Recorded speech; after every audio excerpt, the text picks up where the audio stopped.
Hi ಎಲ್ರಿಗೂ ನಮಸ್ಕಾರ. Welcome back to my channel. ಒಂದು ಸಿಂಪಲ್ ಹೋಮ್ ರೆಮಿಡಿಯನ್ನ ಬಳಸ್ಕೊಂಡು ನಿಮ್ಮ ರೋಗ ನಿರೋಧಕ ಶಕ್ತಿಯನ್ನ ಹೆಚ್ಚಿಸ್ಕೊಳ್ಬಹುದು.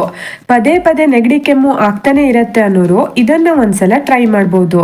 ಇದ್ರ ಜೊತೆಗೆ ನಿಮ್ಮ ಡೈಜೆಷನ್ ಕೂಡ ಇಂಪ್ರೂವ್ ಆಗುತ್ತೆ. ನಿಮ್ಮ ದೇಹದಲ್ಲಿ ಏನೇ ಇನ್ಫೆಕ್ಷನ್ ಆಗಿದ್ರೂ ಕೂಡ ನ್ಯಾಚುರಲ್ ಆಗಿ ಫೈಟ್ ಮಾಡುತ್ತೆ. ಇನ್ನೊಂದು ಬೆಸ್ಟ್ ಪಾರ್ಟ್ ಏನಂದ್ರೆ ಈ ಹೋಮ್ ರೆಮಿಡಿಯಲ್ಲಿ ಬಳಸಿರುವಂತಹ ಎಲ್ಲಾ ವಸ್ತುಗಳು ಕೂಡ ಎಲ್ರಿಗೂ ಈಸಿಯಾಗಿ ಸಿಗುವಂತದ್ದು. ಸೊ ಲೇಟ್ ಮಾಡೋದು ಬೇಡ. ಇದನ್ನ ಹೇಗೆ ಪ್ರಿಪೇರ್ ಮಾಡ್ಕೊಳ್ಳೋದು ಅಂತ ನೋಡೋಣ. ಇದನ್ನ ಪ್ರಿಪೇರ್ ಮಾಡೋದಕ್ಕೆ ನಿಮ್ಗೆ ನೆಲ್ಲಿಕಾಯಿ ಬೇಕಾಗತ್ತೆ.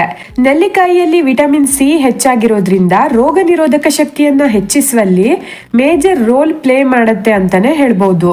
ಇನ್ಫೆಕ್ಷನ್ಸ್ ವಿರುದ್ಧ ಫೈಟ್ ಮಾಡುತ್ತೆ, ಸ್ಕಿನ್ ಹೆಲ್ತ್ ಇಂಪ್ರೂವ್ ಮಾಡುತ್ತೆ, ಜೊತೆಗೆ ಹೇರ್ ಗ್ರೋತ್ ಆಗೋದಕ್ಕೂ ಕೂಡ ಸಪೋರ್ಟ್ ಮಾಡುತ್ತೆ. ಓವರ್ ಆಲ್ ನಿಮ್ಮ ಹೊಟ್ಟೆಯ ಹೆಲ್ತ್ ಅನ್ನು ಕೂಡ ಇಂಪ್ರೂವ್ ಮಾಡುತ್ತೆ. ಹಾಗಾಗಿ 5-6 ನೆಲ್ಲಿಕಾಯಿಯನ್ನು ತಗೊಂಡು ಕ್ಲೀನ್ ಆಗಿ ವಾಶ್ ಮಾಡಿಕೊಂಡು ಈ ರೀತಿಯಾಗಿ ಚಿಕ್ಕ ಚಿಕ್ಕ ಪೀಸ್ ಆಗಿ ಕಟ್ ಮಾಡ್ಕೋಬೇಕು. ಈಗ ಇದಕ್ಕೆ 3 ಟೇಬಲ್ ಸ್ಪೂನ್ ಆಗುವಷ್ಟು ಜೇನುತುಪ್ಪವನ್ನ ಹಾಕೋಬೇಕು. ಜೇನುತುಪ್ಪವನ್ನ ಬಳಸಿರೋದ್ರಿಂದ ಇದನ್ನ ಜಾಸ್ತಿ ದಿನ ಇಟ್ಟರೂ ಕೂಡ ಹಾಳಾಗಲ್ಲ. ಯಾಕಂದ್ರೆ ಜೇನುತುಪ್ಪದಲ್ಲಿ ಆಂಟಿ ಬ್ಯಾಕ್ಟೀರಿಯಲ್ ಏಜೆಂಟ್ ಇರುತ್ತೆ. ನಂತರ ಅರ್ಧ ಟೀ ಸ್ಪೂನ್ ಅರಿಶಿಣ, ಅರ್ಧ teaspoon black pepper powder ಮತ್ತು 1 ಟೀ ಸ್ಪೂನ್ ಆಗುವಷ್ಟು ಬ್ಲಾಕ್ ಸಾಲ್ಟ್ ಅನ್ನ ಹಾಕೊಂಡು ನೀಟಾಗಿ ಮಿಕ್ಸ್ ಮಾಡ್ಕೋಬೇಕು. ಅರಿಶಿಣದಲ್ಲಿ ಆಂಟಿ ಇನ್ಫ್ಲಾಮೇಟರಿ ಪ್ರಾಪರ್ಟೀಸ್ ಮತ್ತು ಹೀಲಿಂಗ್ ಪ್ರಾಪರ್ಟೀಸ್ ಇರೋದ್ರಿಂದ ದೇಹದಲ್ಲಿ ಏನೇ ಇನ್ಫೆಕ್ಷನ್ ಆಗಿದ್ರೂ ಕೂಡ ಗುಣ ಆಗೋಕೆ ಹೆಲ್ಪ್ ಮಾಡುತ್ತೆ. ಅರಿಶಿಣದಲ್ಲಿರುವಂತಹ ನ್ಯೂಟ್ರಿಯೆಂಟ್ಸ್ ಗಳನ್ನ ಕರೆಕ್ಟ್ ಆಗಿ ಅಬ್ಸಾರ್ಬ್ ಮಾಡ್ಕೊಳ್ಳೋಕೆ ಬ್ಲಾಕ್ ಪೆಪ್ಪರ್ ಹೆಲ್ಪ್ ಮಾಡುತ್ತೆ. ಬ್ಲಾಕ್ ಸಾಲ್ಟ್ ಡೈಜೆಷನ್ಗೆ ಹೆಲ್ಪ್ ಮಾಡೋದ್ರ ಜೊತೆಗೆ ಇದಕ್ಕೆ ಸ್ವಲ್ಪ ಟ್ಯಾಂಗಿ ಫ್ಲೇವರ್ ಕೊಡುತ್ತೆ. ಟೇಸ್ಟ್ ಬ್ಯಾಲೆನ್ಸ್ ಮಾಡುತ್ತೆ ಅಂತಾನೆ ಹೇಳ್ಬೋದು. ಬಳಸಿರುವಂತಹ ಪ್ರತಿಯೊಂದು ಇಂಗ್ರೀಡಿಯೆಂಟ್ಸ್ ಗಳು ಕೂಡ ಒಂದಕ್ಕೊಂದು ಕರೆಕ್ಟ್ ಆಗಿ ಅಂಟ್ಕೋಬೇಕು. ಆ ತರ ಮಿಕ್ಸ್ ಮಾಡಿ ಆದ್ಮೇಲೆ ಇದನ್ನ ಒಂದು ಏರ್ ಟೈಟ್ ಗ್ಲಾಸ್ ಜಾರ್ಗೆ ಟ್ರಾನ್ಸ್ಫರ್ ಮಾಡ್ಕೋಬೇಕು. ನೀವು ಪ್ಲಾಸ್ಟಿಕ್ ಡಬ್ಬಿಯನ್ನ ಯೂಸ್ ಮಾಡೋ ಹಾಗಿಲ್ಲ, ಯಾಕಂದ್ರೆ ಇಂಗ್ರೀಡಿಯೆಂಟ್ಸ್ ಗಳ ಜೊತೆಗೆ ರಿಯಾಕ್ಟ್ ಆಗತ್ತೆ. ಗ್ಲಾಸ್ ಜಾರ್ ಆದ್ರೆ ಯಾವ್ದ್ರ ಜೊತೆಗೇನು ರಿಯಾಕ್ಟ್ ಆಗಲ್ಲ. ಇನ್ನೊಂದೇನಂದ್ರೆ ಗ್ಲಾಸ್ ಜಾರ್ ಕ್ಲೀನ್ ಆಗಿರ್ಬೇಕು ಮತ್ತು ಡ್ರೈ ಆಗಿರ್ಬೇಕು.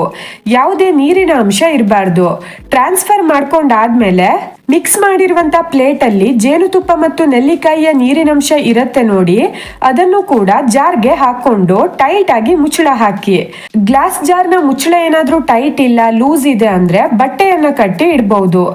ಈಗ ನೀವು ಗ್ಲಾಸ್ ಜಾರ್ ಅನ್ನ ಇನ್ನೊಂದ್ಸಲ ಚೆನ್ನಾಗಿ ಶೇಕ್ ಮಾಡ್ಬೇಕಾಗತ್ತೆ.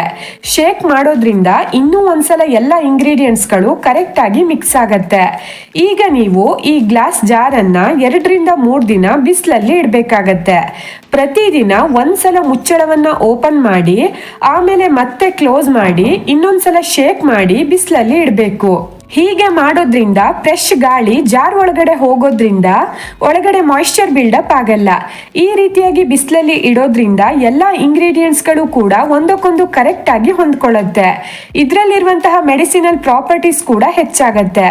ನಾವು ಜೇನುತುಪ್ಪ, ಅರಿಶಿಣ, ಬ್ಲಾಕ್ ಪೆಪ್ಪರ್, ಬ್ಲಾಕ್ ಸಾಲ್ಟ್ ಇದನ್ನೆಲ್ಲ ಹಾಕಿರ್ತೀವಿ ನೋಡಿ, ಅದನ್ನ ನೆಲ್ಲಿಕಾಯಿ ಹೀರ್ಕೊಳ್ಳೋಕೆ ಸ್ಟಾರ್ಟ್ ಮಾಡುತ್ತೆ. ಇದರಲ್ಲಿರುವಂತಹ ನ್ಯೂಟ್ರಿಯೆಂಟ್ಸ್ ಗಳನ್ನ ಸನ್ಲೈಟ್ ಆಕ್ಟಿವೇಟ್ ಮಾಡುತ್ತೆ. ನೀವಿದನ್ನ ಇಮಿಡಿಯೇಟ್ ಆಗಿ ಮಾಡ್ಕೊಂಡು ತಿನ್ನೋದಕ್ಕಿಂತ ಈ ತರ ಸನ್ಲೈಟ್ ಅಲ್ಲಿ ಇಟ್ಕೊಂಡು ತಿಂದ್ರೆ ಇನ್ನೂ ಪವರ್ಫುಲ್ ಆಗಿ ಕೆಲಸ ಮಾಡುತ್ತೆ. 2-3 ದಿನ ಸನ್ಲೈಟ್ ಅಲ್ಲಿ ಇಟ್ಟಾದ್ಮೇಲೆ ನೀವಿಲ್ಲಿ ನೋಡ್ತಿರ್ಬೋದು ಈ ತರ ಆಗತ್ತೆ. ಇದನ್ನ ನೀವು ಯೂಸ್ ಮಾಡಬಹುದು.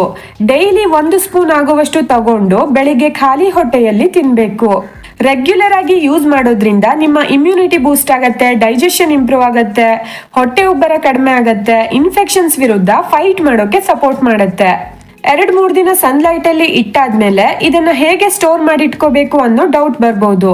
ನೀವಿರೋ ಜಾಗ ಏನಾದ್ರೂ ಕೂಲ್ ಆಗಿದ್ರೆ ನೀವು ಇದನ್ನ ರೂಮ್ ಟೆಂಪರೇಚರ್ ಅಲ್ಲೇ ಇಟ್ಕೊಂಡ್ರು ಕೂಡ ಹಾಳಾಗಲ್ಲ. ಅದೇ ನೀವಿರೋ ಜಾಗ ಏನಾದ್ರೂ ತುಂಬಾ ಹಾಟ್ ಆಗಿದ್ರೆ ಇದನ್ನ ನೀವು ರೆಫ್ರಿಜರೇಟರ್ ಅಲ್ಲಿ ಸ್ಟೋರ್ ಮಾಡಿ ಇಟ್ಕೊಳ್ಳೋದೇ ಒಳ್ಳೇದು. ಆಗ ಇದು ಜಾಸ್ತಿ ದಿನ ಬರುತ್ತೆ, ಹಾಳಾಗಲ್ಲ. ಮತ್ತೆ ಇನ್ನೊಂದೇನಂದ್ರೆ ಪ್ರತಿ ಸಲ ಡ್ರೈ ಸ್ಪೂನ್ ಅನ್ನೇ ಬಳಸಬೇಕು.